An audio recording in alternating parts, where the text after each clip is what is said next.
Достар, баршаңызға сәлем. Бүгін сіздермен безеуден қалай құтылу керектігін нақты жолын көрсетемін.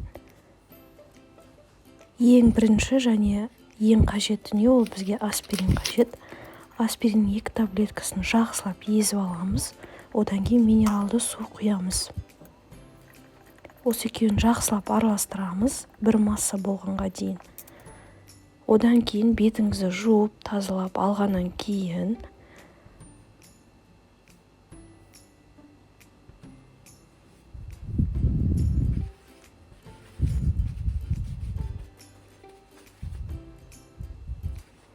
бетіңізге жаға бастайсыз.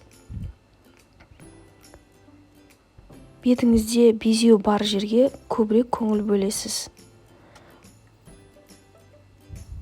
Массажный қозғалыспен ақырын жағасыз.